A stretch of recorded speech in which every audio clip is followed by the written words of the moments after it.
the sensor array on the edge of Vorothy. Space had never screamed before. It hummed, it pinged, it blinked soft.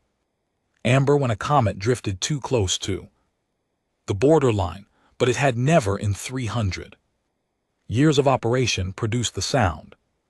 It made at 3:12 station time on the fourth cycle of the harvest month. A scream. A long, flat, continuous scream that woke every technician in the monitoring station from their sleep bunks and sent them stumbling into the control room in various states of undress, staring at a display board that had gone completely red. Station Commander Vithra pressed his secondary hands against his temples and stared at the screen. "Run the diagnostic," he said. Junior technician Paul ran it. "Clean," Paul said. His voice was very small. "Run it again." "Commander." "Run it again, Paul." Paul ran it again. The board stayed red. Every border sensor from marker point 7 to marker point 19 was screaming. At the same pitch, the same frequency. The same relentless, unbroken tone. That was a stretch of border, nearly 40,000 km wide. Something had crossed it. Something large. Vithra looked at the tracking data. The object was not on any registry, not the Imperial Registry, which contained every known vessel operating within 100 light years of Vorothy space. Not the Neutral Registry, which tracked merchant ships and independent scouts. Not the Threat Registry, which catalogued the known warships of every species the Empire had ever gone to war with. Not anywhere. The object existed in no database that the monitoring station could access. It was moving at a speed that made Ra's secondary stomach clench. "Get me a visual," he said. "Sensors aren't resolving a clean image." "At this range," said Technician Mar, who had arrived last and still had her uniform sealed wrong, "the object is producing interference. Heavy interference, our long range cameras are getting." She stopped. "Getting what, Mar?" "Noise," she said, "just noise, like it's eating the signal." Vethra stood very still. Ships did not eat sensor signals. Ships reflected them. Ships absorbed some of the energy and bounced the rest back. And from that bounce you learned what you needed to know: hull composition, drive signature, mass heat bloom. Every ship in the known galaxy had a signature, as readable as a name printed on a wall. This thing had no signature. It had a hole where a signature should be. "Distance to the nearest inhabited system?" Vethra asked. "At current speed," Paul checked his screen. His hands were shaking slightly. 14 hours. "Current speed," Vethra repeated. "Not projected speed. Is it accelerating?" Silence. "Paul." "It accelerated twice since it crossed the border," Paul said, "both times in short bursts, then it went back to cruise." "Commander, the burst speeds." He stopped again. "Say the number, Paul." Paul said the number. Vethra sat down. He did not mean to sit. His legs simply made the decision without consulting him. The burst speeds were not possible. They were not possible under any drive technology the Empire had catalogued. They were not possible under theoretical technologies the Empire's best physicists had sketched out on boards and argued about over long meals. The number Paul had read off the screen was a number that belonged in a fever dream, not a sensor report. "Send the emergency burst to fleet." "Command," Vethra said. His voice was steady. He was proud of that. "Full data package, priority 1, and get me a line To the High Coordinator's office. At this hour, Mar asked. Veth Ross looked at her. She opened the line. The news moved faster than the ship did. That was saying something, given what the ship was doing to the speed charts. By the time the emergency burst from the border station hit Fleet Command on Vorathi Prime, 3 other monitoring posts along the same stretch of border had added their own data to the file.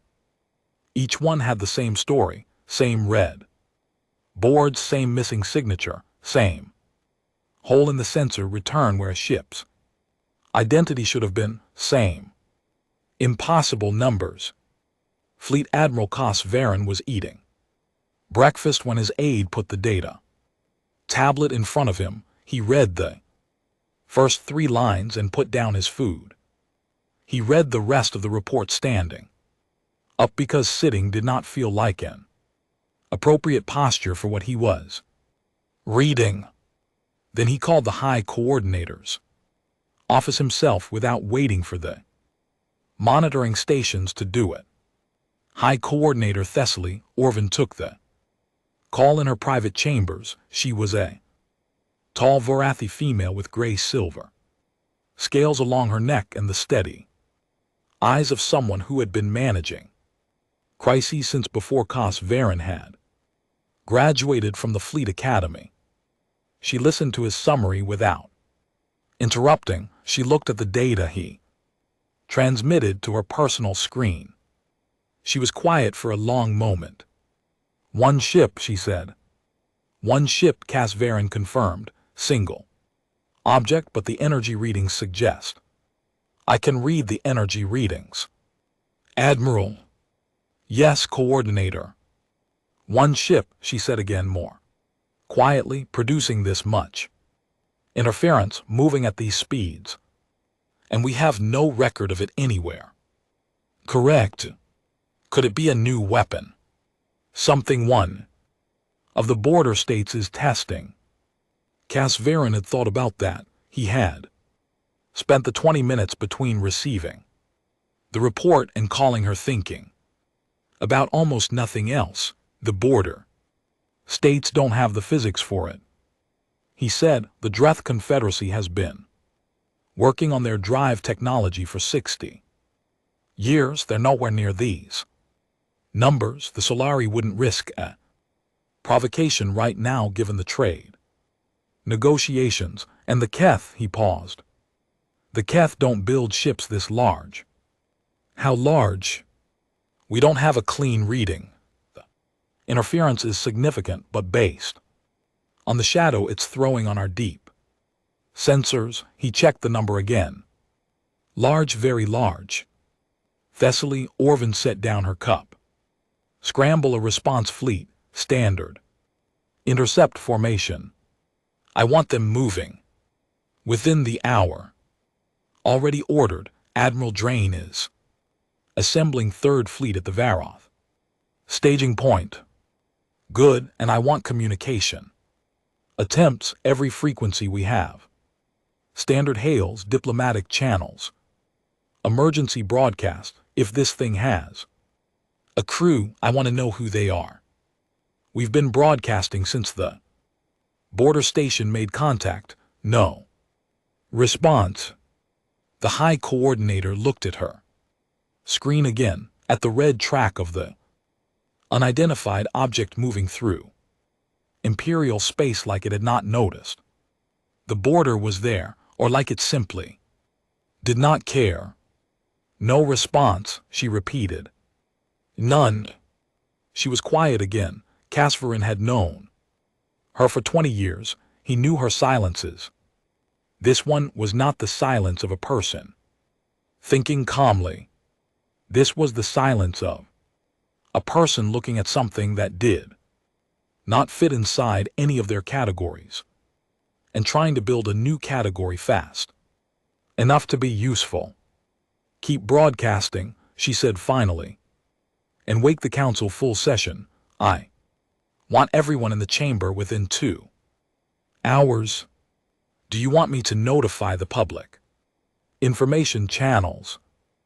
No, she said very quickly, not yet. Not until we know what we're dealing with. She closed the channel. She sat alone in her chambers for a moment, looking at the blinking red dot on her screen, moving through Imperial space at a speed her best ships could not match, eating. Sensor signals silent. She thought about the energy readings. She thought about the burst speed.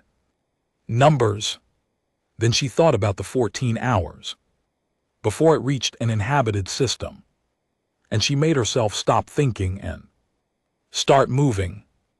Third Fleet assembled faster than it had ever assembled in its history.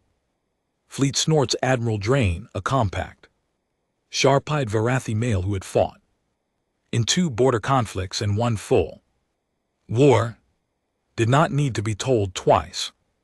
He had read the data packet on his way to the command ship and had spent the transit time running numbers in his head that he did not like at all. By the time he boarded the Sovereign's Edge, the flagship of Third Fleet and the largest warship the Empire currently had in active service, he had already decided on his formation. 47 ships, a hammer in the center and a net on the flanks, enough firepower to turn a small moon into particulate matter, more than enough to stop anything that had ever entered Vorthi space before. He told himself that last part several times. The intercept course was clean. At the object's current heading, Third Fleet would meet at approximately 9 hours out from the nearest inhabited system in the open space between the Varoth staging point and the Helen. Drift, empty space, good sensor range. Room to maneuver. Good ground if space could be called ground. Drain stood on the bridge of the Sovereign's Edge and watched his fleet finish forming up on the display. 47 ships, good ships, crewed by people who knew their jobs. Contact the flagship's communication array, he said. I want a live link to the border station data feed. Already connected, Admiral, said his communications officer, Ensign Sadie. And the object's current position. Unchanged course, unchanged heading. It hasn't deviated a degree since it crossed the border. Drain nodded.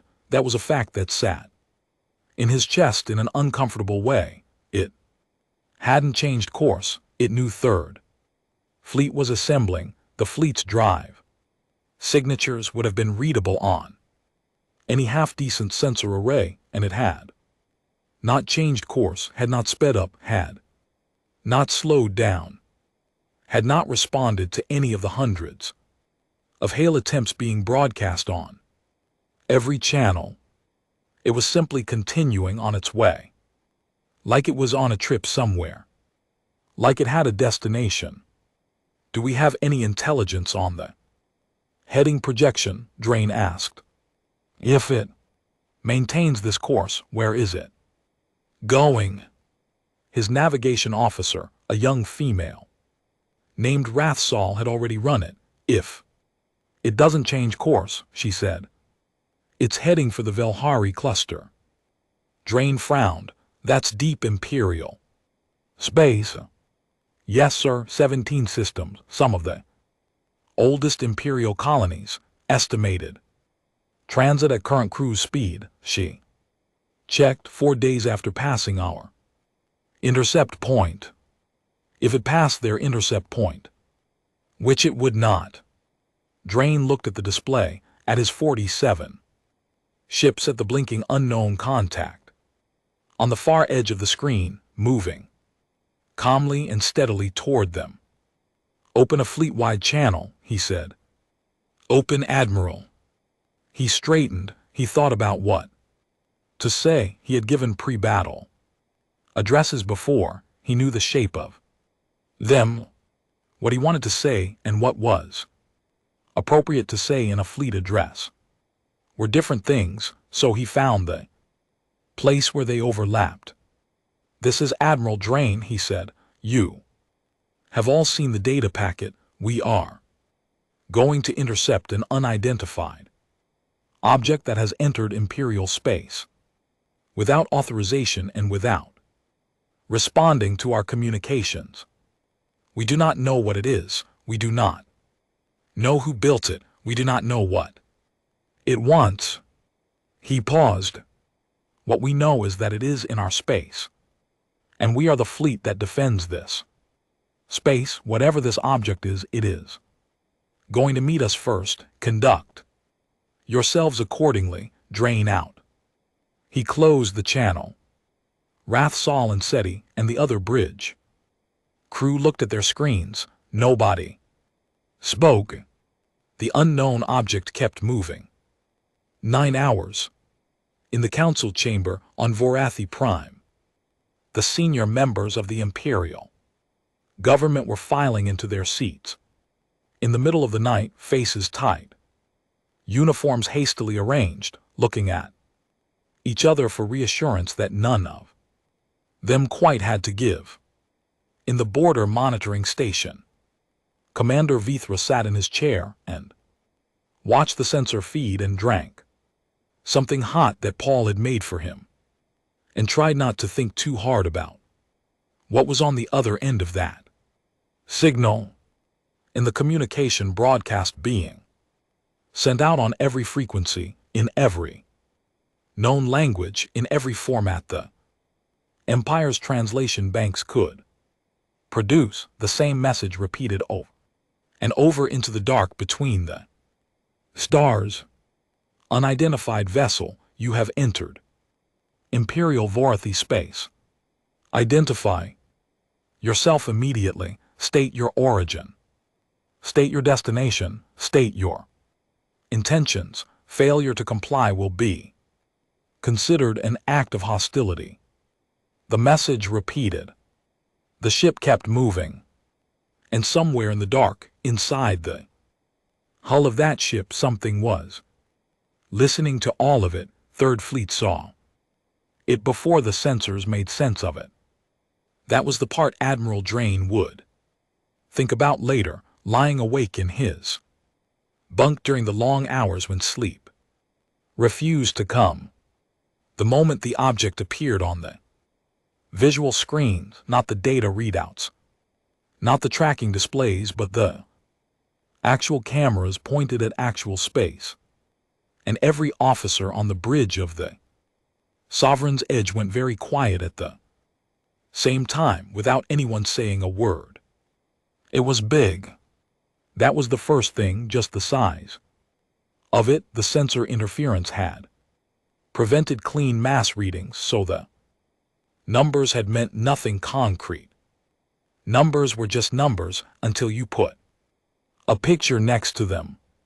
The ship was long, not wide, long the way a thrown spear is long, built entirely in one direction, like whoever made it had decided that moving forward was the only thing that mattered and had built the entire vessel around that single purpose. Its hull was dark, not the flat black of painted metal, but something deeper, something that seemed to pull light toward itself and keep it. The running lights, if it had any, were not visible. No exhaust bloom from the drives. No radiation signature from a reactor. Just a long dark shape moving through space like a splinter working its way through skin. "Distance," Drain said. 40,000 km in closing, said Rathsol. Her voice was perfectly controlled.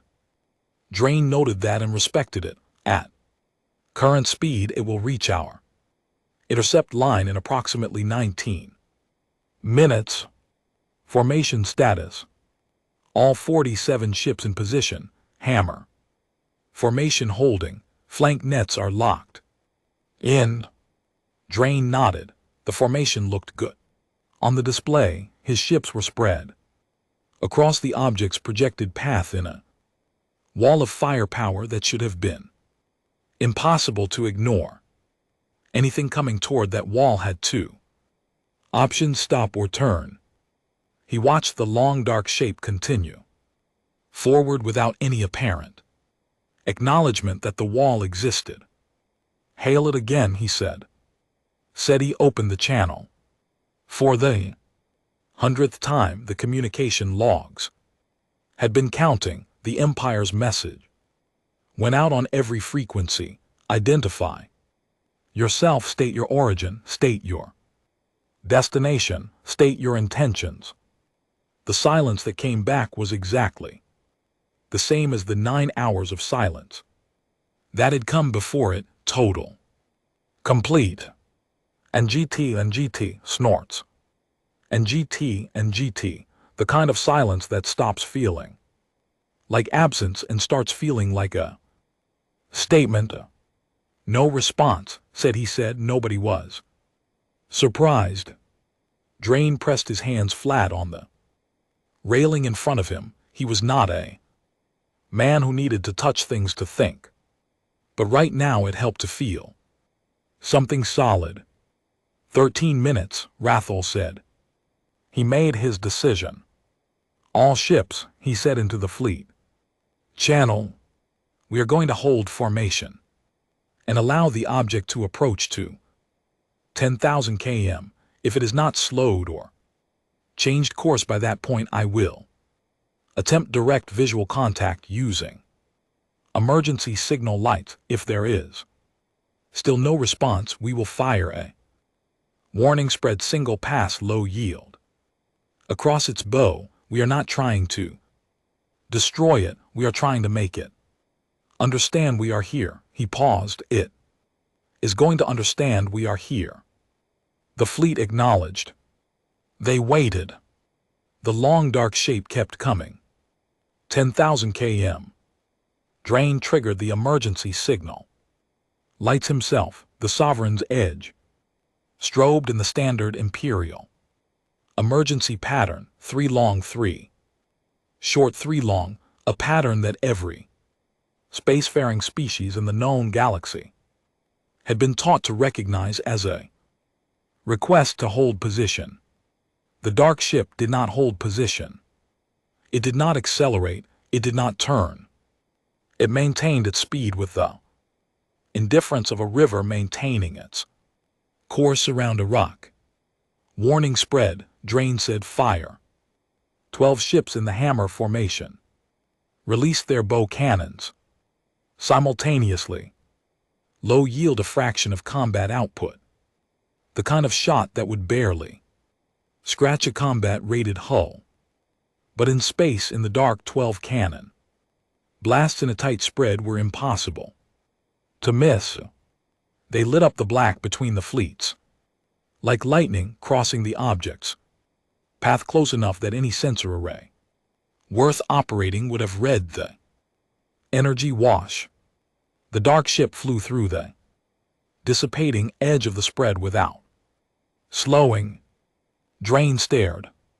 It had flown through, not around, through the residual energy wash of 12 cannon blasts, and it had not even wobbled. There was no course correction, no evasion, just the same straight line, the same steady speed. Like his warning shots were something that had happened to empty space rather than to it. Hull readings, he said. His science officer, Commander Haleth, checked his board. No impact readings, Haleth said. The blasts hit the energy field around the hull, and he stopped. He looked at his board again. Admiral, the field absorbed the shots. All 12. The hull itself registered nothing. Nobody on the bridge spoke. 5,000 km.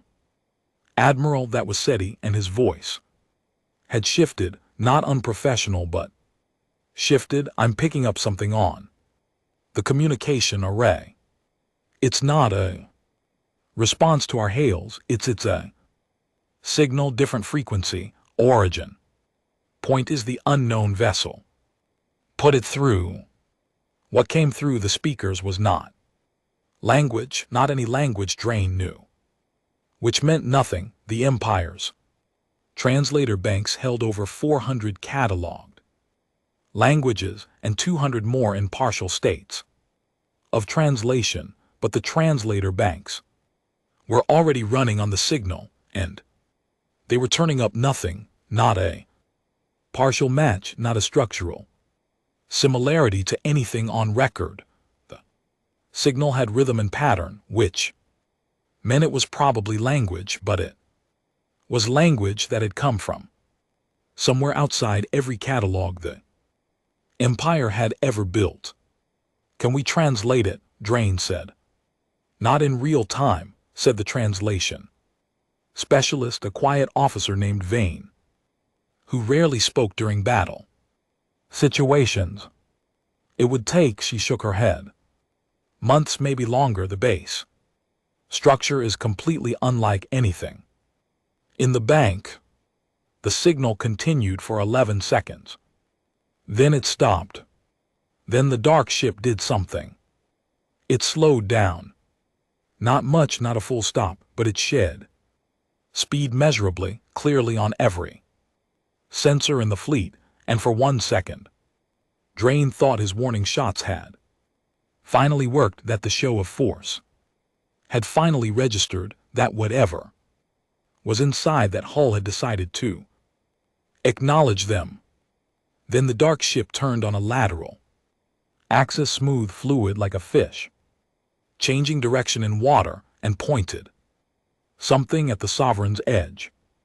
"Energy buildup," Hollis said. His voice was wrong. "On the forward section of the vessel, it's building very fast, Admiral. That is a weapon. Charging, that is definitely a weapon. Charging." Drain opened his mouth. The weapon did not fire.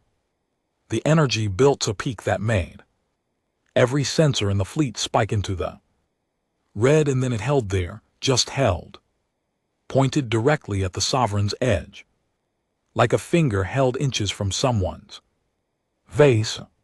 "Not firing. Pointing. It wants us to know it could," said Rathsol very quietly. She was right. Drain knew she was right before she finished the sentence. Weapon buildup was a message. It was not a warning shot. He had done warning shots. He knew what they looked like. This was a demonstration, a deliberate, controlled demonstration of capability. Pointed at his flagship, held at peak, charged long enough for everyone to read the numbers, and then the energy dissipated. Slowly, deliberately, like a hand opened after being held in a fist. The dark ship returned to its original course. Same heading, Valhari cluster, same speed, like nothing had happened. Drain stood on his bridge and felt the silence of his crew pressing in from all sides. "Admiral," said he again, "Fleet Command is requesting a situation report." "Tell them." Drain stopped. He tried to figure out how to compress what had just happened into a report. The dark ship had ignored them, had flown through their warning shots without damage, had demonstrated a weapon powerful enough to spike every sensor in a 47-ship fleet, had then turned off the weapon and resumed course. "Tell them the object is continuing on its original heading," he said. "Tell them it has not responded to communication. Tell them our warning shots had no effect, and tell them" he took one breath, "tell them the object is armed in ways we cannot measure, and it showed us that on purpose." "Yes, sir." "And tell them I need orders, because I am not going to fire on that ship." Haleth looked up from his board. "Admiral, what would be the point?" Drain said. He was not asking for opinions. He was stating the calculation out loud. "If our low yield spread didn't scratch it, what does a full combat volley do? We find out what happens when we make something that powerful angry." He shook his head. "We don't have enough Information we don't engage without. Information.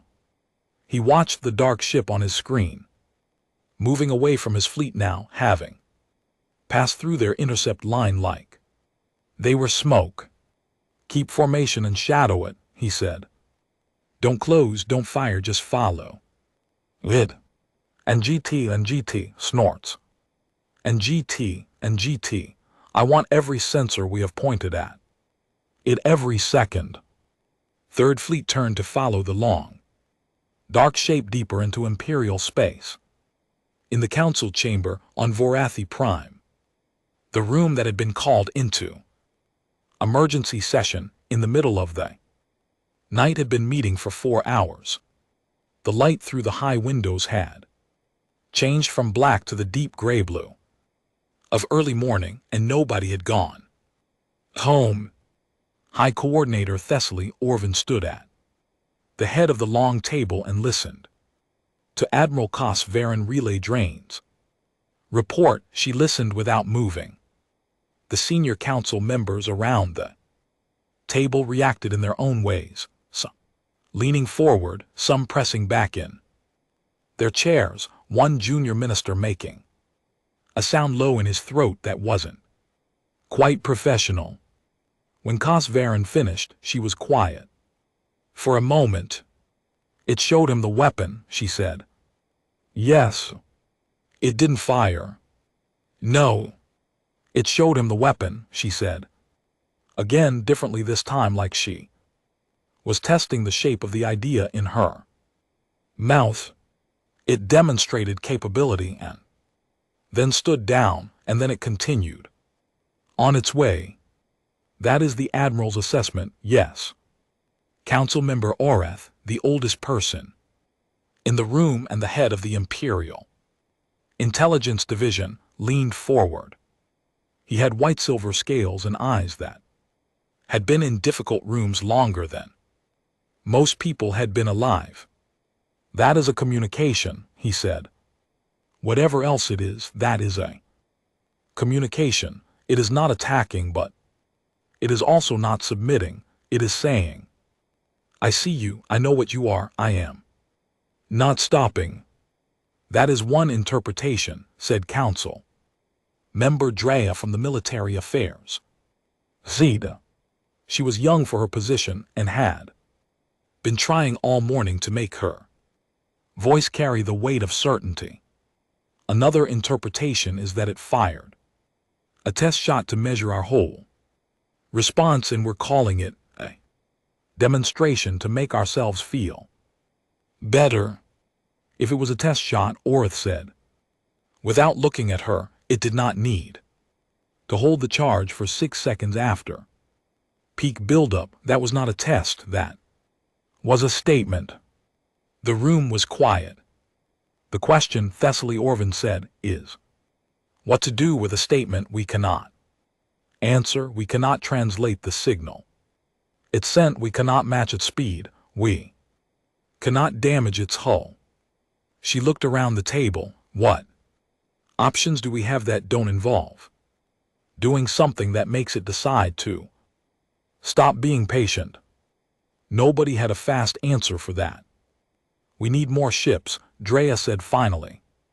Enough that even if our weapons aren't individually effective, numbers won't cover this gap, Kos Varen said flatly. You read the energy figures. From that weapon charge, you run the math. Drea ran the math. She stopped talking about numbers. What about a civilian evacuation? Asked Council Member Teth, who handled Population Affairs, the Velhari cluster. If that's genuinely its destination, evacuating 17 systems takes months, said Thessaly Orvin. We have days. She looked at the tracker on the wall screen. The blinking dot moving steadily followed. Now by Third Fleet's 47 ships that had accomplished nothing, and we don't know. It's the destination. We don't know anything. The room felt the weight of that last sentence. She straightened. There was a thing Leaders did in impossible rooms, a particular way of standing that said we are moving forward even when the path was not visible. She had done it before. I want every translation team in the Empire working on that signal, she said. I want our best physicists reviewing the sensor data from Third Fleet, every reading, every anomaly. I want intelligence running every hypothesis, no matter how strange, and I want a communication specialist standing by on Third Fleet's flagship 24 hours a day. She paused. It spoke once, it may speak again. When it does, I want someone ready to listen. And if it doesn't, Orth asked. Thessaly. Orvin looked at the blinking dot on the screen. Then we find another way to ask, she said. Outside the council chamber, Varathi Prime was waking up to a normal morning. Ships moved in the orbital lanes. Markets opened. Children went to school. The news channels had not yet reported anything unusual. The high coordinators information blackout was holding for now.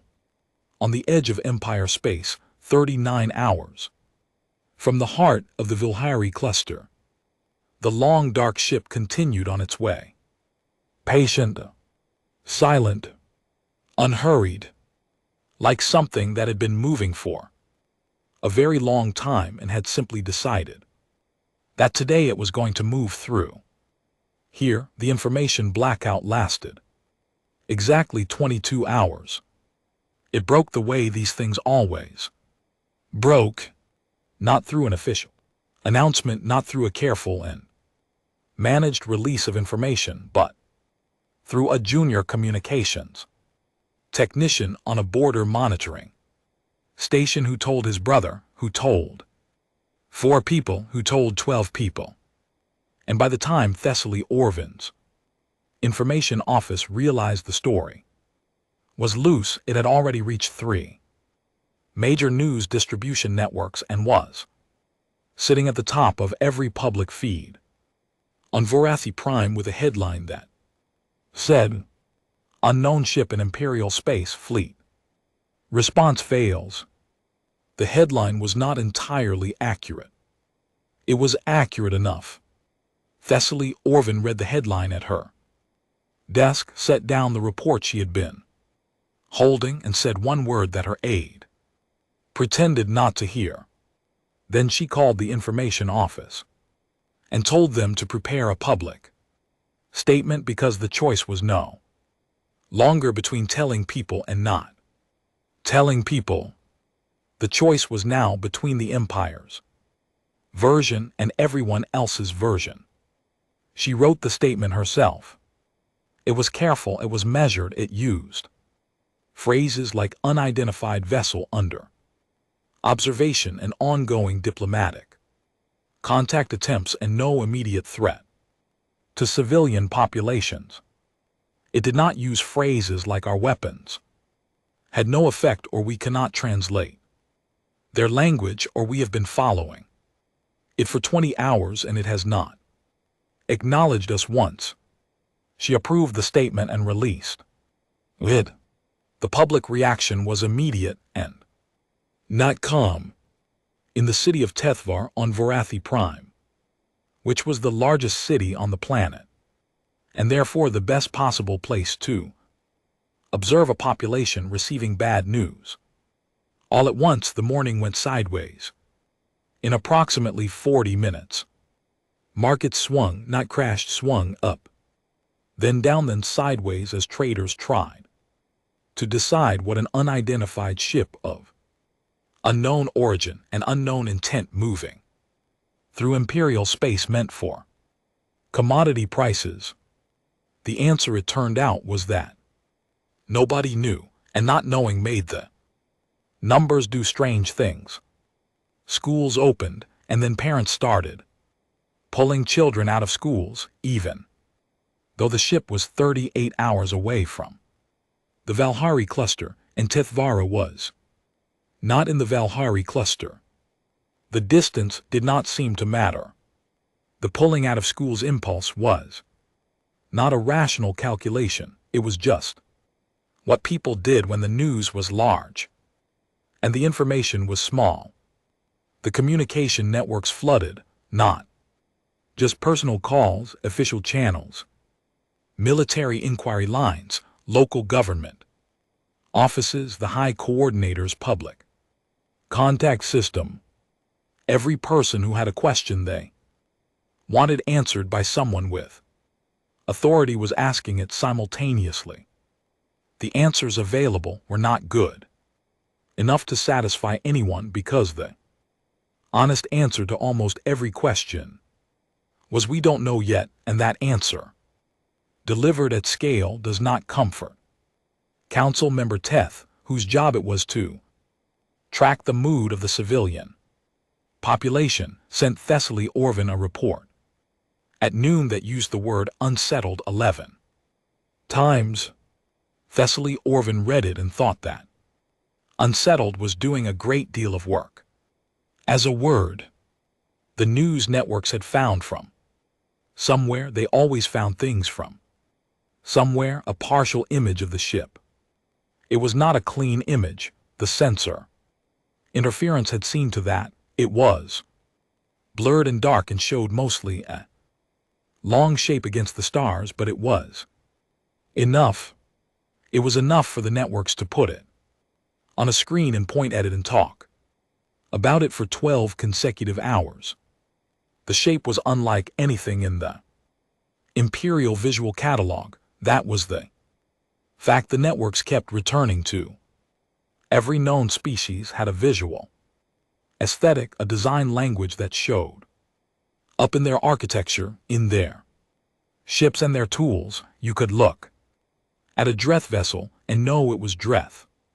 You could look at Sulari construction and see the Sulari in it. This ship looked like nothing. It looked like something that had grown rather than been built. It looked like a problem. The High Coordinator gave 2 public addresses before evening. Both were calm, both were factual, neither made the public particularly calmer or more satisfied with the facts. In the council chamber, the emergency session had never really ended. People had left and returned and left again. Food had been brought in and eaten.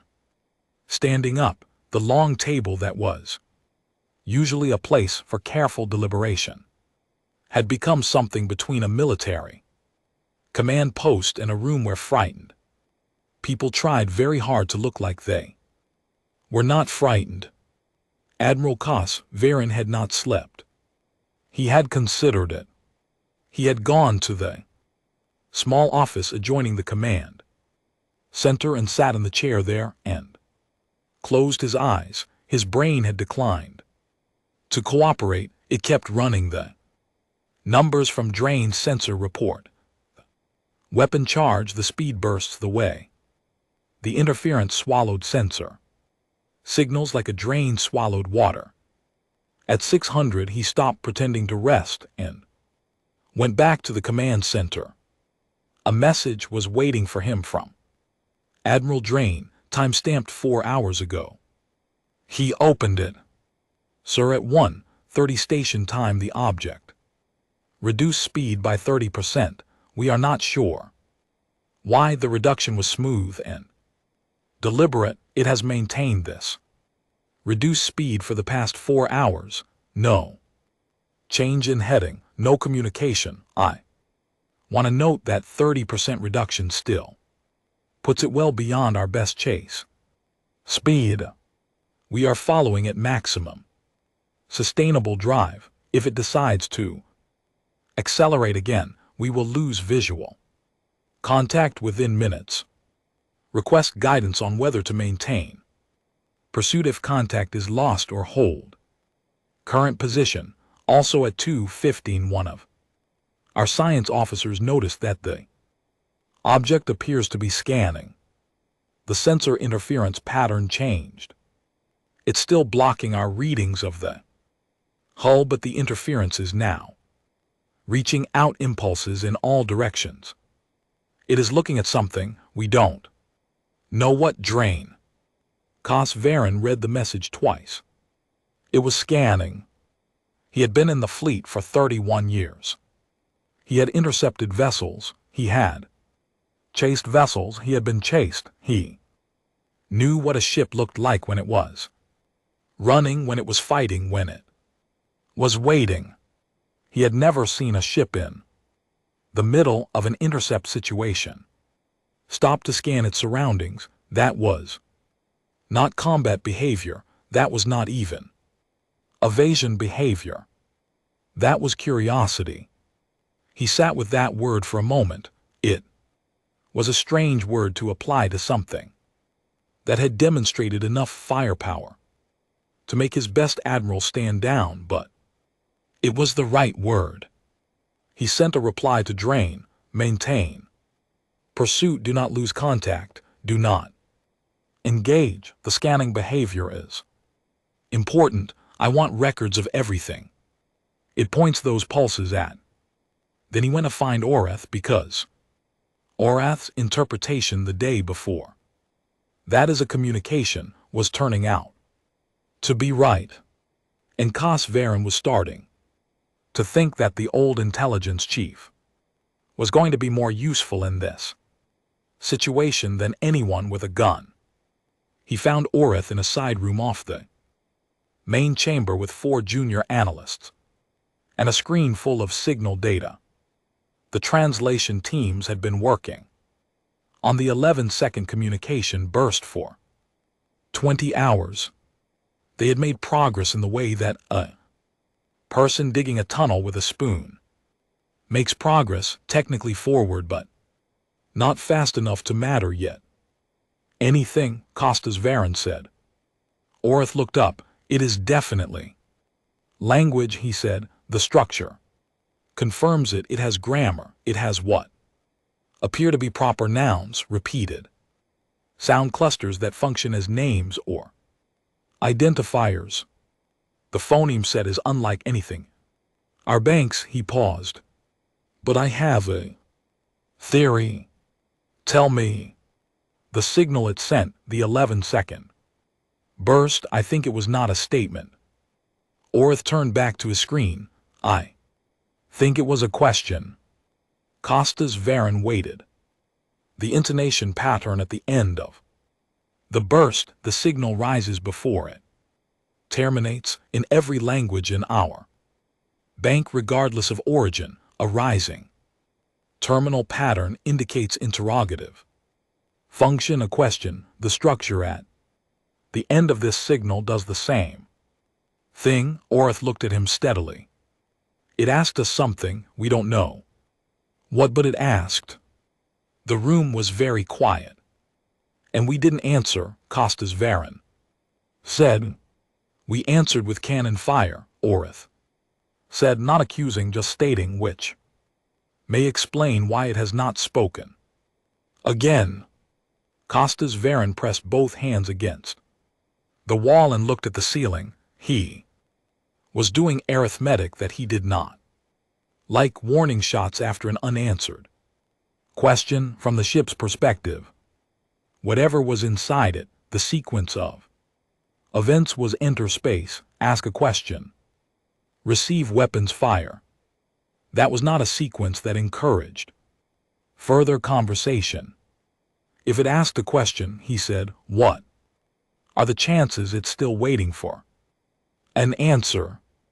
Orath considered this with the deliberate care of someone who knew the question mattered. If whatever is inside that ship is patient, he said, possibly good. The fact that it slowed down is interesting.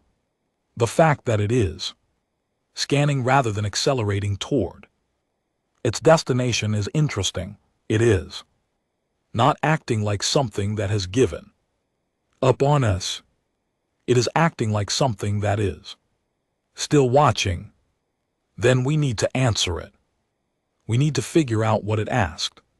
First, how long? Orath looked at his analysts. The analysts looked at each other. One of Them, a very young female who had been going through the signal data with red eyes and a posture that suggested she had been sitting in that chair since the previous day, said, at current progress 40 hours, maybe 35 if we get a structural breakthrough. We have 39 hours before it reaches the Vilhari cluster, Coswern said. Nobody said anything. Work faster, he said, and went to brief the High Coordinator. On the bridge of the Sovereign's Edge, Admiral Drain was doing something he had not expected to spend an intercept mission doing. He was watching. The dark ship moved ahead of Third Fleet at its reduced speed, and every sensor that wasn't blocked by interference was pointed at it, recording everything it did. The scanning pulses that his science officer had noticed were now clearly visible on the equipment, regular rhythmic bursts going out from the vessel in expanding rings, reading everything in the area. They passed through Third Fleet ships without apparent effect. They were not weapons. They were just eyes. Big, thorough, unhurried eyes. What is it looking at? Drain asked Commander Haleth for the third time that morning. Everything, Haleth said for the third time. It's doing a full survey of the area. Stars, gravitational fields, radiation, backgrounds, mineral content of the asteroid belt we passed an hour ago.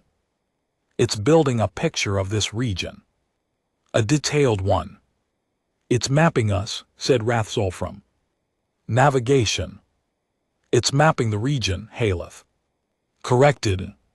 Same thing, we're in the region. Drain looked at the dark shape on the visual screen, mapping, scanning, moving at 30% below its previous speed, not attacking, not fleeing, not answering, just looking at everything. His science officer had made a note in the mission log, and Drain had read it and not been sure what to do with it. So he had read it several more times. The note said, the scanning methodology used by the unknown vessel is systematic and thorough in a way that suggests scientific intent. The pulses are not random, they follow a logical survey pattern. This vessel appears to be doing what we would call exploration. Exploration. Drain looked at the weapons readings that had nearly redlined every sensor in his fleet the day before. He looked at the hull that had eaten 12 cannon blasts like they were nothing. He looked at the long dark shape moving steadily through Imperial space. He thought about those two things at the same time and found that they created a picture he could not quite hold steady in his mind. Because you did not build something that capable, something that protected, that armed, that fast if you were just going somewhere to look around. You built something like that if you expected somewhere along the way to need it, which meant whatever was inside that ship had traveled a very long way and built a very powerful ship to do it, which meant, and this was the part Drain kept circling back to, they had not used any of it, not on the border sensors, not on the 47 warships that had tried to block their path, not when the cannon blasts had hit them. They had the capability, they had chosen not to use it. That was a choice. He was still thinking about what kind of mind made that choice when Sadie's voice cut across his thoughts. Admiral, I'm reading a distress beacon. Drain turned from one of ours. No, sir. Sadie's hands were moving across his board. It's a civilian transponder, short-range freighter. Imperial registry. The signal is coming from. He looked up. It's coming from inside the asteroid belt we just passed. Vessel appears to have sustained drive Failure, they've been broadcasting for. He checked, sir, they've been broadcasting for 16 hours. 16 hours before the fleet had even reached this sector, a freighter sitting in an asteroid belt with dead drives, broadcasting a signal that nobody had been close enough to receive until third fleet came chasing a dark ship through the area. Drain started to give the order to dispatch a rescue craft. He didn't get the words out. Admiral Hale's voice was different. The unknown vessel, it's changing course. The long dark shape on the screen was turning slowly, smoothly the way it did everything, peeling away from its heading toward the Valhari cluster, pointing itself back the way it had come, back toward the asteroid belt, back toward the distress beacon. The bridge was absolutely silent. It heard the beacon, Rathsol said. Softly, it picked up the distress beacon. The dark ship, the ship that had flown through cannon fire and charged weapons, powerful enough to read on sensors 40,000 km away, was heading toward a stranded freighter at a pace that could only be described as gentle. Drain stood on his bridge and watched it go. He stood there for a long time. Then he said very quietly to no one in particular, "What are you?" The dark ship did not answer, but it had already answered something. The freighter was called the Merchant's Hope. It was a small ship by any standard. Boxy, practical vessel built for moving cargo between the outer systems of the Valhari cluster, not for speed or beauty, or anything else that wasn't load in capacity. Its crew was four: a captain named Das Fell, his wife who served as navigator, young engineer on his first posting, and an old cargo handler who had been on short-haul freighters his entire working life and had survived Clear's throat everything the outer systems had ever thrown at him, including 2 pirate encounters, 1 collision with a rogue satellite, and a drive fire that still gave him bad dreams. None of that had prepared him for what was happening right now. The drive failure had been ordinary enough, a coupling seal in the secondary motivator had cracked, cheap parts, always cheap parts on short-haul work, and they had drifted into the asteroid belt while Dasfell's wife ran the numbers on whether they had enough thruster power to push Clear before their orbit decayed into something uncomfortable. The answer had been no. They had been sitting in the asteroid belt for 16 hours, broadcasting their distress signal and watching rocks drift past the viewports and waiting. Now they were watching something else. The dark shape filled their forward viewport. It had come out of nowhere, or rather it had come from the direction of the Imperial fleet that was apparently out there somewhere, which raised questions the Merchant's Hope's crew did not have the context to answer. It was larger than anything Dasfell had ever seen up close. Its hull was dark and smooth and seemed to absorb the light from the nearby star. It had moved into position alongside the freighter with a precision that made his best docking maneuvers look like accidents. Then it had done nothing for 2 minutes. Just sat there. Dasfell's wife gripped his arm. The young engineer had stopped saying anything approximately 90 seconds ago. The old cargo handler was standing very still in the doorway of the bridge, looking at the viewport with an expression that had gone past fear into something calmer and stranger on the other side of fear. "It's hailing us," said Dasfell's wife. Her voice was steady because she was a navigator, and navigators were trained to be steady, but her hand on his arm was not steady at all. Different frequency from the Imperial. Band something new. Put it through, Dasfell said.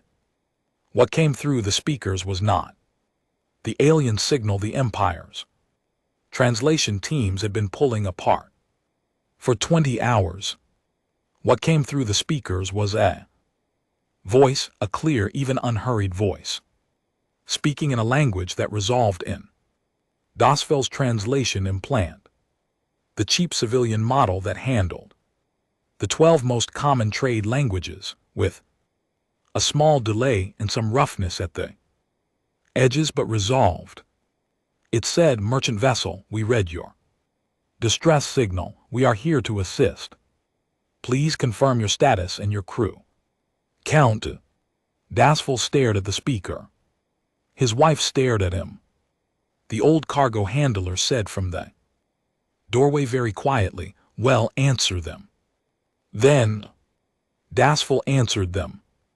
Admiral Drain watched the entire exchange on his sensor display from 40,000 km away, which was as close as he had brought the fleet, because he did not know what the dark ship was doing, and he did not want to be in the way if it decided to do something large. What it was doing apparently was talking to the freighter, not in the unknown signal it had sent once before in a trade language, in a recognizable, translatable, currently spoken trade language, specifically Varick Standard, which was the most common trade tongue in the outer Velhari systems and would have been broadcast on the freighter's own emergency channel as its primary language setting. It had read the freighter's language broadcast. It had switched languages.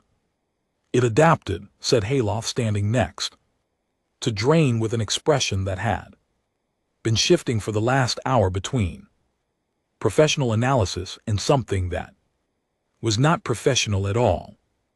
It received the emergency channel's language flag and adapted its communication to match. In how long? Drain said. Between reading the beacon and hailing the freighter, Hayloft checked. Approximately 4 minutes. Drain looked at the screen. It learned enough of the language to hold a conversation in 4 minutes. Enough for basic operation communication. Yes, the translation is rough but functional. Drain did not say anything for a moment. Then he said, "Patch me into the conversation live feed." Said he patched it through the bridge of the Sovereign's Ed. Listened to a calm, even voice in slightly rough Varick Standard, asking the freighter's engineer to describe the nature of the drive failure in technical terms. The engineer described it. Voice asked 2 follow-up questions about the specific coupling model and the freighter's power reserves. The engineer answered both. The voice said, "Understood, stand by." "Stand by," Drain repeated. "For what?" Rathsall said. The sensor display gave them the answer. A section of the dark ship's hull opened, not like a weapons port, not like a launch bay, but like a door. A slow, deliberate, wide door, and from it extended something that resolved on the enhanced cameras as a docking arm. Long, careful, moving at a pace that would not frighten the crewed vessel sitting in an asteroid field. It was going to tow the freighter out. Drain sat down in his command chair. He sat down because his legs made the decision again, as they had done 2 days ago in the monitoring station, and he was beginning to think his legs were processing information faster than his brain. "Get me high command," he said. "Direct line right now." Cosvarin received Drain's transmission in the command center at the same moment that Orith burst through the door of the main chamber with a data tablet in his hand and an expression on his face that Cos Varen had never seen before. Orth had been in intelligence for 40 years. Cos Varen had seen him receive news about wars, assassinations, ecological disasters, and the death of the Emperor's eldest son. He had never seen the old intelligence chief look like this, like a person who had just understood something, and the understanding had rearranged him. "We have a translation," Orth said. "The 11-second signal, we have it." The room went quiet. The signal it sent when it first approached the fleet, Orth said, looking at the tablet, then at Cass Varen, then at Thessaly Orvin, who had crossed the room in seconds. "The one we answered with warning shots. We know what it said." He read it. The council chamber was very still. Thessaly Orvin read the translation herself twice. She set the tablet down on the nearest surface and did not pick it up again. "That is what it said," she repeated. "Yes," Orth said. "That is all it said. That is the complete message, yes." She turned to the wall screen, where the tracking display still showed the dark ship's position near the asteroid belt. The docking arm extended toward a tiny freighter. She looked at it for a long time. The message the ship had sent, the question that had come before the warning shots, before 2 days of imperial panic and fleet deployment and emergency council sessions and public broadcasts and unanswered hails, was 11 seconds long, and it said, "We appear to have crossed into your territory by mistake. We did not mean to cause alarm. Can you tell us where we are?" They were lost. That was the fact that the council chamber sat with for the next 20 minutes, while nobody could quite bring themselves to speak at normal volume. The ship that had shut down every sensor array on the border, the ship that had flown through 12 cannon blasts, the ship that had charged a weapon powerful enough to spike 3rd Fleet sensor grid into the red, the ship that had sent the entire Galactic Empire into an emergency that had been running for 48 hours and had nearly caused a public panic across 17 star systems. It had taken a wrong turn. "How?" said Council Member Drea, and did not finish the sentence. "That is the question," Orth said. He was calmer now. The expression was still there, the rearranged expression, but he had placed calm over the top of it with the ease of long practice. "But I think the more immediate question is what we do next, because that ship is currently towing a stranded freighter out of an asteroid belt, and when it's done, it is going to want to talk to someone who can answer its question." Thessaly Orvin was already moving toward the communication station at the far end of the room. "Get me Admiral Draken," she said. On the bridge of the Sovereign's Edge, things had changed. Not in the tactical situation. The dark ship was still out there, still doing things with its sensor arrays that 3rd Fleet could not match, still capable of feats of speed and endurance that Draken's best ships could not approach.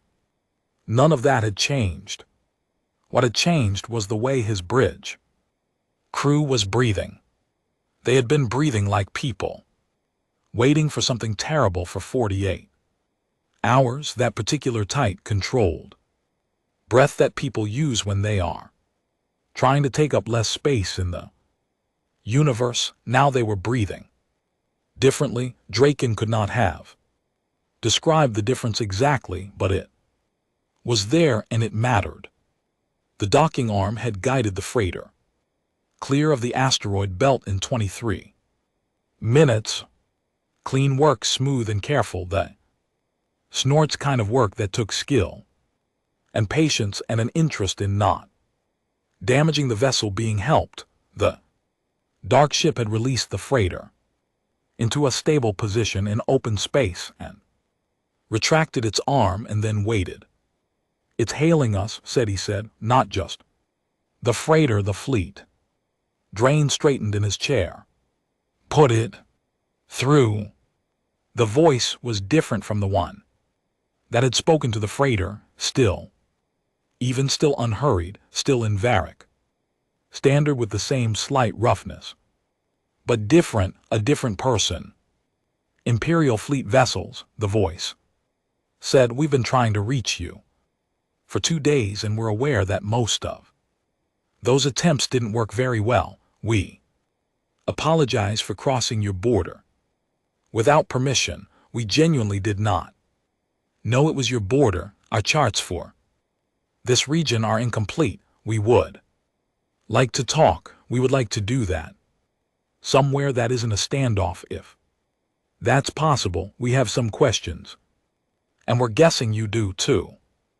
Drain looked at his crew. His crew looked at him. "This is Admiral Drain of the Imperial Third Fleet," he said carefully. "Identify yourself, your species, your origin, your vessel's designation, and purpose." A pause, short, not uncomfortable. "My name is Captain Yara Chen," the voice said. "I'm human. Our vessel is the Endurance Exploration class out of the Sol system, which I'm realizing means nothing to you right now, and that's part of the problem we need to talk about." Another short pause. "We're explorers. We've been out for about 3 years. We're a long way from home, and honestly, we got a bit turned around in the last sector. Your space is, well, it's bigger than we thought." Drain stared at the speaker. "Human," he said. "Yes. We have no record of any species by that name. That's going to be a theme of this conversation," the voice Captain Chen said, and there was something in the tone that Drain's translator could not quite identify. Not aggression, not apology, something that sat between them and tipped slightly toward amusement. "We don't have much record of you either. Like I said, charts are incomplete. You crossed our border," Drain said. "Our sensors, our warning signals out. I know, I'm sorry about that. We picked up signals, but we couldn't translate them fast enough to understand what were telling us, and then when ships came at us, we pause. We took a defensive posture. That was probably alarming. We didn't fire. I want to be clear about that. We did not fire. You charged your weapon directly at my flagship. We showed you we had one," Chen said. Tone was calm, not apologetic exactly. "Direct, because you fired at us first. We needed you to know that firing at us again wasn't going to end the way you were hoping. I don't think that was unfair." Drain opened his mouth. He closed it. He thought about that sequence of events. From the other side, crossing into unknown space, unknown ships appearing and forming a wall, warning shots. A weapon charge held and then released. We needed you to know that firing at us again wasn't going to end the way you were hoping. He thought about the distress beacon, the docking arm, 23 minutes of careful, skilled towing work in an asteroid field. He picked up the line to High Command. That was still open on his secondary screen. "Sir," he said to Koskanen, who was listening, "I think we need the High Coordinator on this channel." Koskanen's voice came back immediately. "She's already here, Admiral." Thessaly Orvan's voice came on, calm, measured, the voice of a person who had been managing crises for a very long time and had just found one that was not, it turned out, as catastrophic as it had appeared. "Captain Chen," she said, "this is High Coordinator Thessaly Orvin of the Vorathi Imperial Council, I would like to propose that we meet properly in neutral space with small delegations, without weapon systems active. The pause this time was longer. That sounds good to us, Captain Chen said. We've been trying to get someone to talk to us for 2 days. That would be a nice change, another beat, and thank you for getting your ships close enough that we could pick up the language broadcast that helped. We were starting to run out of good ideas. Drain looked at his screen, at the dark shape holding steady in open space, at the freighter sitting safely and clear orbit beside it. The ship that had eaten the Empire's sensor signals and walked through cannon fire and charged weapons that no admiral wanted pointed at him. Lost a long way from home, out of good ideas. He thought about what kind of species built something like the Endurance and then sent it 3 years into the dark on incomplete charts. He was fairly sure he was going to find out.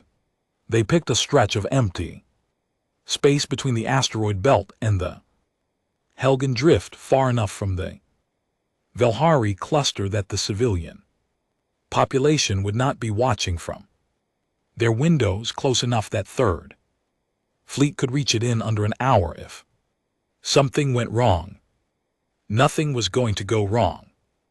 Drain was almost sure of that now. He was not entirely sure, because 2 days ago he had been almost sure about a great many things that had since turned out to be wrong, and he had learned something about the value of almost in the last 48 hours. But the voice on the channel had been steady and clear, and it talked about getting turned around in the last sector. The way a person talked about missing a turning on a road they hadn't driven before, not like a conqueror, not like a weapon, like someone who needed directions. The shuttle that left the Endurance was small, nothing like the ship it came from. It was angular and practical, built in lines that were different from Imperial design, blunter, somehow less elegant, like everything on it had been chosen for usefulness over appearance. It carried 3 people.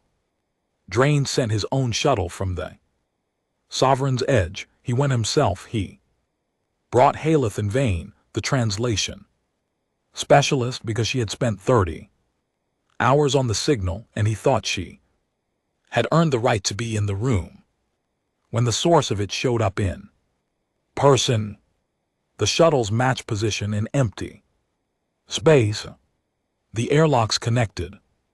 Drain stood on his side and waited. The door opened.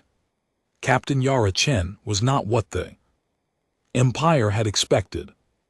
This was a problem with expectations in general. They were built from available data, and the available data on humans had been, until approximately 14 hours ago, non-existent, so the expectation had been built from the ship, from the sensor readings and the speed numbers, and the weapon charge and the interference field, from 2.5 days of something enormous and silent and powerful moving through Imperial space without asking permission.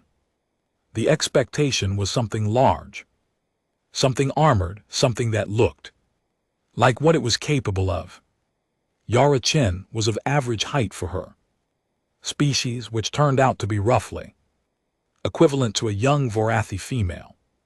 She had dark skin and short hair and eyes that were very dark brown, and moved with a quick taking everything in quality that reminded Drain immediately and sharply of Oreth, the eyes of someone who collected information the way other people collected breath, continuously, automatically, without thinking about it. She wore a plain gray uniform with a small symbol on the chest that Vane later identified as the stylized image of a ship and a star. She had no visible weapons. She walked into the meeting space between the two airlocks and looked at Drain and his team with an expression that was open and direct and carried in it very clearly the particular relief of someone who had been trying to have a conversation for 2.5 days and had finally found someone willing to have it. Behind her came two others. One was very tall, a male with pale skin and red hair, carrying a data tablet and looking at everything in the room with the same systematic interest as Chen, slightly more open about it, his head actually turning to follow each new detail. The other was shorter, older, with gray at the edges of her dark hair and a calm that seemed less like composure and more like bedrock. She was introduced as Dr. Osai, the Endurance's chief science officer. The tall one was First Officer Rains. Drain introduced himself and his team. They sat down in the small space between the airlocks on seats that had been brought from both ships and arranged quickly and practically around a shared surface. It was not a grand diplomatic chamber. It was a narrow corridor, dressed up to be one. Nobody seemed to mind. Chen spoke first.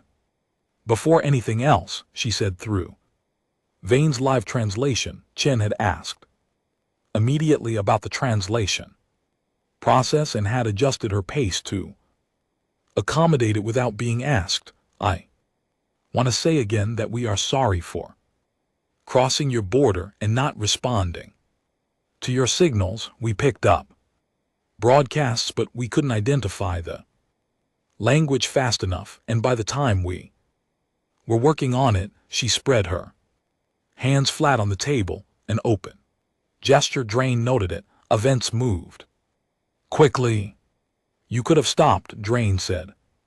We didn't know stopping was what was being asked, Chen said. Some of what came through before we had any translation sounded like positioning data coordinates.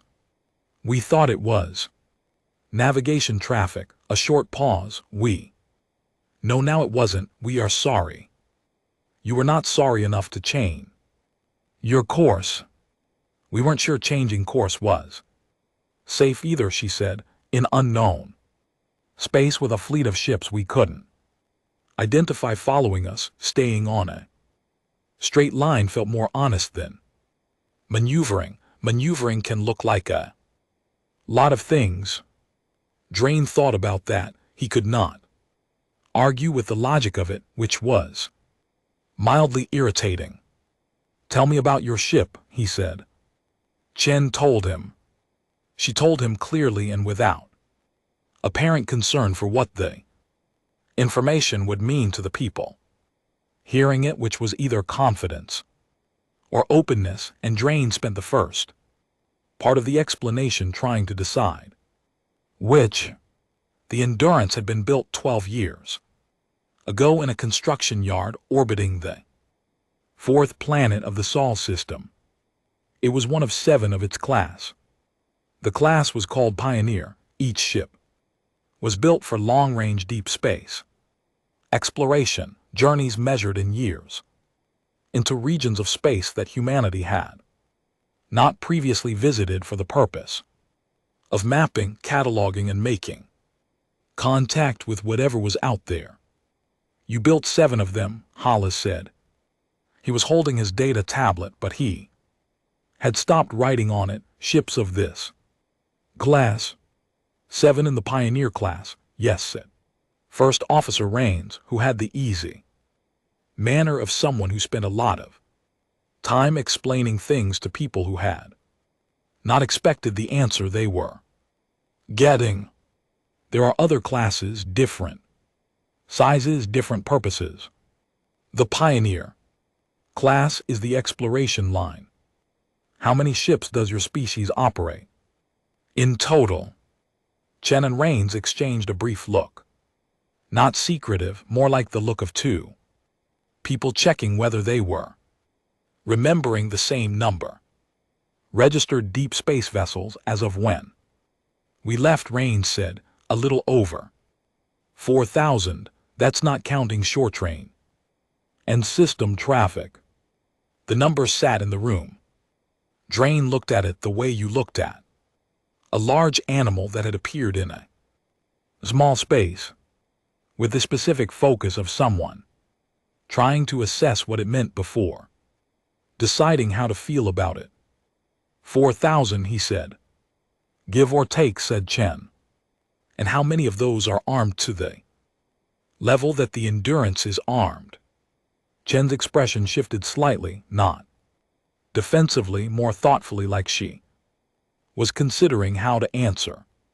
Accurately, most of them carry some defensive capability, she said. Level varies. The Pioneer class carries heavier systems because they go further into unknown space and they go in alone. We don't travel in fleets. You travel alone. Yes. Into unknown space. That's the job. Drain looked at her, at the ship and star symbol on her chest, at the dark eyes that were watching him with the same steady quality they had carried since she walked through the airlock. He thought about the Endurance, about the size of it, the speed of it, the weapon that had been held pointed at his flagship for 6 deliberate seconds, built for one ship to go alone into unknown space. Why, he said. Chen looked back at him steadily. Because it's there, she said. The translation came through clean. Vane did not stumble on it. It was a simple sentence. It gave Drain no new data about drive technology or whole composition or weapons capability. It told him nothing about the Sol system's location or humanities, political structure or their military capability beyond the Endurance. It was the most informative thing anyone had said in the meeting. He sat with it. Dr. Osei spoke for the first time. She had been quiet throughout, listening, with the bedrock calm, making occasional small notes on her tablet. When she spoke, it was in the measured pace of someone who had thought carefully about what she was going to say before she said it. I want to ask about your species. History, she said. Your expansion. History, how long have you been a spacefaring civilization?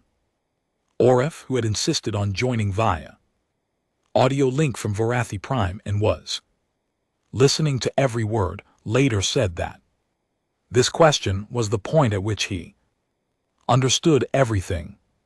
Not because of what Chen answered, because of how long it took her to answer. Chen looked at Drain, then at Drain's crew. Something moved across her face. That was quick and private and was gone before it could be read clearly.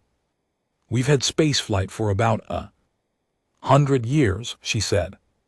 The room did something, not a sound, not a movement, a change in the quality of the air, the way the air changes in a room when everyone in it has the same thought at the same time and nobody says it.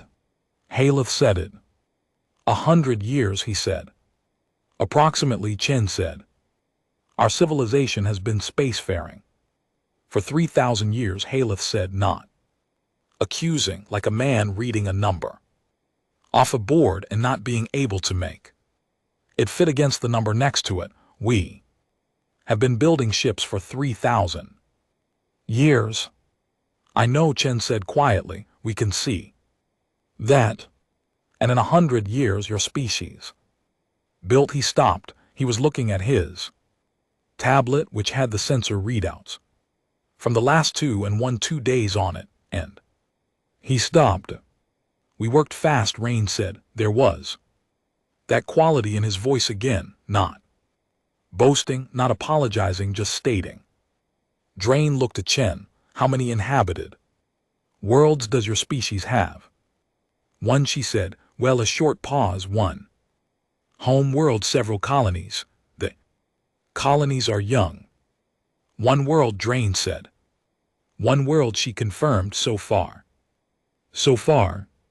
Drain heard those two words with a clarity that had nothing to do with Rain's translation. They were simple words, present tense words, words that described a current condition and implied without drama that the current condition was expected to change. One world so far. 7 Pioneer class vessels going alone into unknown space because it was there. 100 years from the ground to this. He thought about what the Empire looked like from out there, from the Sol system, wherever that was from the outside. He thought about the 47 ships of Third Fleet and the 3,000 years of Vorathi spaceflight and the Great Wait, an age of the Imperial civilization. He thought about how large it must seem, how established, how permanent. And then he thought about what was sitting across the table from him. 100 years old, one world, building ships like the Endurance because unknown space needed to be mapped, and there was no good reason not to go. He thought about the distress beacon, the 4 minutes to learn enough of a language to ask useful questions, the docking arm, and the 23 minutes of careful work in an asteroid field for the benefit of 4 strangers on a small freighter the Endurance would never see again. He thought about the weapon held at peak, charge not fired. He thought about the question that had started all of this. Can you tell us where we are? He thought about what a species looked like when it was 100 years old and already doing this. And then he tried to think about what it would look like in 500 years, in 1,000, in 3,000, the age the Vorathi Empire had reached, moving at the pace the Vorathi had moved. He could not hold the shape of it. It was too large to hold. Captain Chen, he said, I have a question. Please, she said. The Endurance, your weapons, your drives, your hull, these were built to go into unknown space alone. He chose the next words carefully. Who were you expecting to find? Chen was quiet for a moment, not evasive, thinking about the honest answer.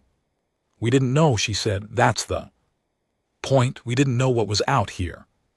So we built for what we couldn't predict. She met his eyes. We thought it was better to be prepared for something we didn't find than unprepared for something we did. Drain nodded slowly. He thought the Vorathi Empire had expanded for 3,000 years. They had found other species along the way, some peaceful, some not. They had fought wars and signed treaties and built the largest political structure in this region of the galaxy. They had seen a great many things. He was fairly certain they had not seen this before. The meeting lasted 4 hours. By the end of it, the Endurance had been given a formal temporary passage through Imperial space and a navigational package that covered the region for 100 light years in every direction, charts that would have taken humanity decades to build through their own exploration, handed over in an afternoon. In return, Chen gave Drain a data package of everything the Endurance had mapped in the 3 years since it left Sol. Systems, anomalies, spatial features that Imperial charts had wrong or had not reached yet.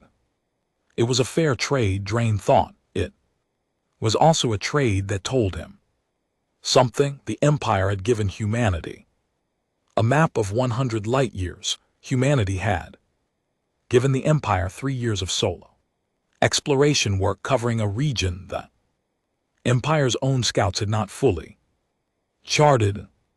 One ship, 3 years, one crew. He stood in the airlock as Chen and her team prepared to return to their shuttle. Around them, through the small viewport, the Endurance floated in the dark. Enormous, patient, its hull dark against the stars. Where will you go from here? Drain said. Chen looked at the viewport, at her ship. Home, I think, she said. We've been out a long time and we have a lot to report. A small pause. Then probably back out. There's a lot of space. Yes, Drain said, there is. She looked at him then, direct, clear. The quick dark eyes.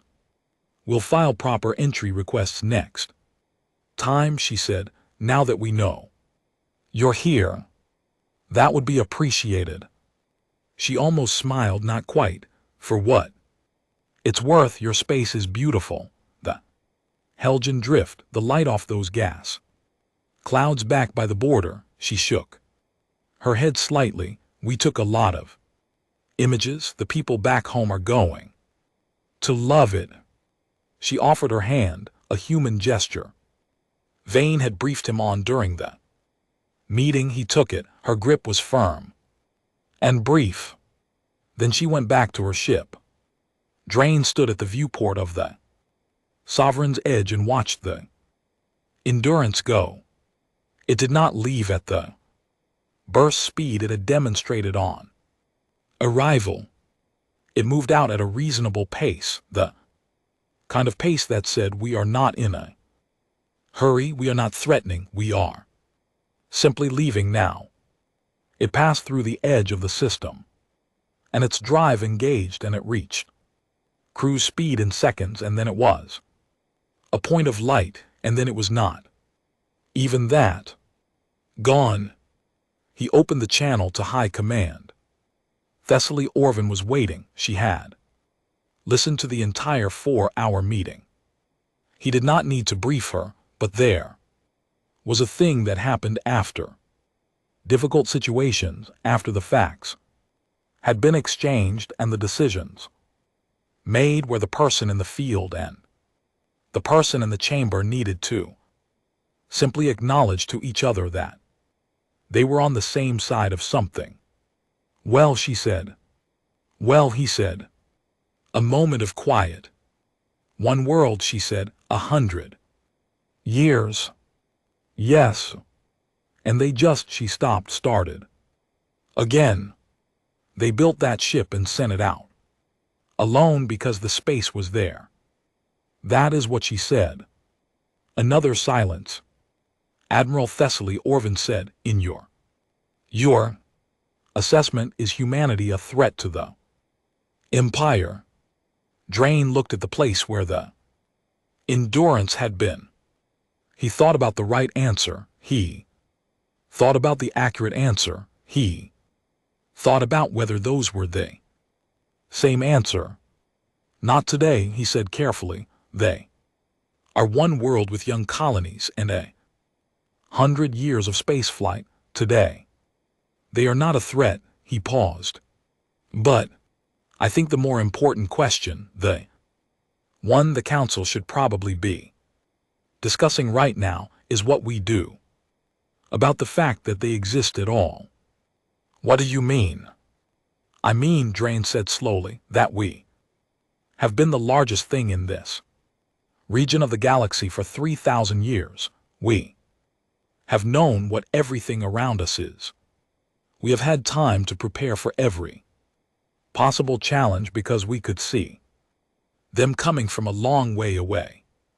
He watched the stars, whatever is coming from the direction of the Sol system. We did not see it coming. We could not have. It built itself in 100 years while we were looking elsewhere. And in that 100 years it built 7 ships like the one that just left. He paused. 7 that we know of. The channel was quiet.